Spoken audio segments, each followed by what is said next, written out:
Welcome back to the deep dive. We're continuing our journey through the Manual of Patent Examining Procedure, the MPP. We're still in Chapter 1400, which covers the correction of patents. Okay, let's unpack this. Today's focus is MPP Section 1416. It's titled No Physical Surrender of Original Patent when you're seeking a reissue. Sounds, maybe a little dry, very procedural. It does sound bureaucratic, absolutely. But this section actually highlights a really significant shift in how the USPTO operates. It's about moving away from, physical pieces of paper to focusing on the legal reality. So our mission today is to get under the hood of how patent surrender works now during reissue and why this change, while making things simpler in one way, still means you have to be, pretty vigilant. Exactly. Think of it as administrative streamlining, getting rid of a physical requirement that, frankly, caused a lot of problems and replacing it with a clear legal trigger. Okay, let's start with that legal status then. When someone files a reissue application because, say, they found an error in their granted patent, what actually happens to the original patent at that moment? This is probably the most critical point to grasp right off the bat. Filing that reissue application, that constitutes the offer to surrender the original patent. An offer. Okay, so it's not like flipping a switch and the original patent is instantly gone. If I file for reissue today, my original patent isn't immediately null and void. No, not at all. It's crucial to understand that the surrender is conditional. It only becomes legally effective, really final at the precise moment the new reissue patent is granted. Right. So until that new patent document actually issues from the USPTO, the original one, the one I'm trying to correct, is still legally alive and kicking. Fully and legally in force. Yes? Yes, you can enforce it, license it, whatever you need to do with it. That seems counterintuitive, doesn't it? You're actively telling the patent office, hey, this thing has flaws I need to fix. But at the same time, you can still assert it against others. It is a bit of a legal limbo, you could say, and this is where, the practical side really hits home, particularly concerning money. You mean the maintenance fees? Yeah. Because if the original patent is still legally in force. Exactly. It carries all its normal obligations. And the big one is paying those maintenance fees on schedule, as laid out in Chapter 2500 of the MPP. So just because you have a reissue application pending, you can't just, stop paying the fees on the original patent thinking the new one will replace it soon. Absolutely not. That's a classic trap. Think about the timing. Fees are due 3.5, 7.5, 11.5 years after the original grant. Let's say you file a reissue application when your patent is maybe 7 years old. Okay. That 7.5-year maintenance fee window is coming up. The reissue might take a year, maybe 2 to process. If that fee deadline hits while the reissue is still pending, you must pay it. And if you don't, if you think, oh, the reissue will grant any day now, I'll save the money. Then your original patent lapses. It expires. And if for some reason your reissue application gets rejected later on, you're left with absolutely nothing. No original patent, no reissue patent. Wow. That's a significant risk. You're essentially paying to maintain a patent you admit is flawed, just as insurance against the reissue failing. It requires real vigilance. You have to maintain the original right up until the moment the reissue is granted, because that's when the surrender becomes effective and the original is legally replaced. Okay, that clarifies the legal status. Yeah. Now, let's talk about the mechanics of surrender, because you mentioned a big shift. This involves something called the ribbon copy, right? Tell us about that. Yes, the ribbon copy. It sounds rather, ceremonial, and it was. We're talking about the actual physical, often quite fancy document, the original letter's patent with the seal, sometimes literally tied with a ribbon. The one people might frame and hang on their wall. That's the one. And believe it or not, before October 21st, 2004, the rules required the patentee to physically deliver that original document back to the USPTO before a reissue patent could be granted. You're kidding. You had to actually mail or hand over your original patent certificate. That sounds fraught with peril. What if it got lost in the mail? Exactly. It was a logistical headache. Imagine the tracking, the storage, the potential for loss or damage to this unique legal instrument. It was a mandatory physical prerequisite. So what changed? How does it work now under the current rule, 47 CFR 1.178? The modern rule basically said, enough of this physical paper chasing. Now, the surrender happens automatically as a legal function the moment the reissue patent grants.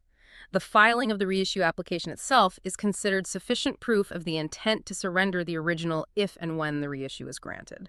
So no more need to hunt down that specific document and ship it off. Correct. No physical surrender is required anymore. The system recognizes the legal act, the granting of the new patent, as the trigger. It's much cleaner, much more efficient. That must have streamlined things immensely, especially for, say, large companies with old patents stored away somewhere, or international applicants. Oh, absolutely. It aligns the process with the legal reality rather than, a kind of symbolic physical handover. It moved from a focus on the artifact to a focus on the legal status, a really sensible change. Okay, that makes perfect sense. Simpler, more modern. But Yeah. what happens if someone doesn't realize the rule changed? Or they just, out of habit, include that old physical ribbon copy with their reissue application package anyway? Does the USPTO just toss it? Well, that's where the streamlined system bumps up against, physical reality again. If you mistakenly send in the original patent document, getting it back isn't automatic, and it depends crucially on when you asked for it back. Okay, so there's a process, but it's time sensitive. What's the key timing factor? The absolute critical point is whether or not the issue fee for the new reissue patent has been paid. The issue fee. Okay, so what's the difference? Let's say I realize my mistake before I've paid the issue fee for the corrected patent. If you catch it early, before paying that fee, and you make a timely request, the rule says the office may return it. Basically, if they can find it relatively easily, if it's still identifiable in the application file or maybe in an artifact storage area, they can often send it back. It's treated more like retrieving a misplaced item. Reasonably straightforward then. A bit of an administrative task, but doable. What if I only realize my mistake after I've paid the issue fee? Then the situation changes quite dramatically. Once that issue fee is paid, the wheels are really in motion for granting the new patent. The file is being finalized. To get the document back at that point requires a formal, written request specifically, a petition under 37 CFR 1.59b. A petition. That sounds much more involved than just asking nicely. What does that entail? It's a formal legal request asking the office to expunge the document from the record, basically, to officially remove it as if it was never properly part of the file and then return it. Expunge, okay. So it's not just retrieval, it's a legal correction of the file record itself. Mm-hmm. Why the extra formality just because the fee was paid? Because paying the fee locks things down administratively. The rec is considered more finalized, closer to the actual grant. So undoing something, like removing a document submitted earlier, requires this higher level of formal procedure. It likely involves extra work, potentially fees for the petition itself, and takes more time. It's a much bigger administrative hurdle. Got it. So quick realization, easy-ish retrieval, late realization, formal petition. But there's a catch, isn't there? What if they just can't find it? And that's the ultimate administrative warning here. Because physical submission is no longer required, the office doesn't really have a formal system or obligation to track and safeguard these voluntarily submitted originals. If, during processing or shuffling between departments, that ribbon copy gets misplaced or lost, the office cannot provide a replacement.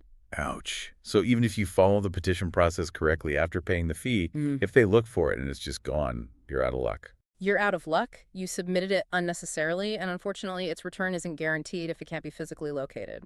It underscores why the rule change happened. Relying on physical documents in a massive system is inherently risky. Okay, let's zoom out a bit. We've been deep in the details of surrender in Section 1416. How does this fit into the bigger picture of Chapter 1400 patent correction? What's the main goal of this whole reissue process? Right. The reissue application itself is the primary tool. Chapter 1400 provides for fixing certain types of errors in an already granted patent. It's meant for correcting genuine mistakes made without any deceptive intention. What kind of mistakes are we talking about? Oh, a range of things. Maybe the claims are too narrow or maybe even too broad based on an honest misunderstanding of the prior art at the time. Or a very common one is correcting inventorship. Maybe someone was left off or incorrectly included.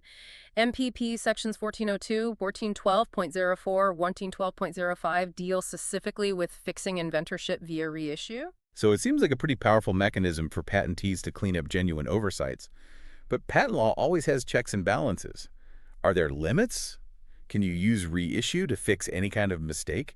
What about mistakes that maybe weren't so innocent? No, absolutely not. And this is a critical boundary. Reissue is generally not available if the error arose from deceptive intent or what the courts might call inequitable conduct. Can you give an example? What kind of situation would block a reissue? Well, the classic example, reinforced by case law, like in Re Clark, involves situations where maybe the patentee knew about some very relevant prior art during the original examination, but they didn't disclose it to the examiner. And maybe they deliberately wrote their claims narrowly to avoid that art without telling the examiner about it. Later, they can't just come back via reissue and say, oops, honest mistake, I actually want broader claims now, when they intentionally withheld that key information earlier. The duty of candor and good faith to the USPTO is paramount. Reissue is there to fix honest blunders, not to give someone a second bite at the apple after they've engaged in misconduct or, tried to game the system. Got it. So it's a tool for honest correction, not a loophole for fixing intentional omissions or questionable tactics. Yeah. Hashtag outro. So what does this all mean for you listening in and trying to navigate this complex patent landscape? I think the big takeaway is that the modern system, certainly regarding reissue surrender, values legal certainty over old physical procedures. That shift away from needing the ribbon copy simplifies things, yes, but it puts all the focus on that precise legal trigger, the grant of the reissue patent. Right. And understanding that trigger is key because, as we discussed, it impacts everything from enforceability to those crucial maintenance fee payments. And we also saw how seemingly small administrative details, like when you pay the issue fee, can drastically change how you deal with a simple mistake, like sending in the wrong document. Exactly. What might be a quick fix before paying the fee becomes a formal, potentially costly petition afterwards. Those subtle distinctions in timing and procedure really matter. Which brings us back to that legal limbo we talked about at the start. That original patent, potentially your most valuable asset in this context, is in this strange state during reissue. Oh. Offered up for surrender, yet still fully alive and needing maintenance. So the final provocative thought we want to leave you with is this. You absolutely must know the precise status of your patent at all times during this process. Is the original still in force? Have you paid the maintenance fees? Has the reissue granted yet, meaning the original is now surrendered? Because confusing those statuses, maybe missing a maintenance fee payment on the original because you assume the reissue is about to grant, well, that's probably the easiest way to inadvertently lose your patent rights altogether. Don't let a valuable asset just evaporate due to an administrative oversight during this transition. Vigilance is key. Excellent point. And remember, this deep dive is intended for educational and informational purposes. We're summarizing the MPP to help understanding, using AI tools to assist in preparation, but this isn't legal advice.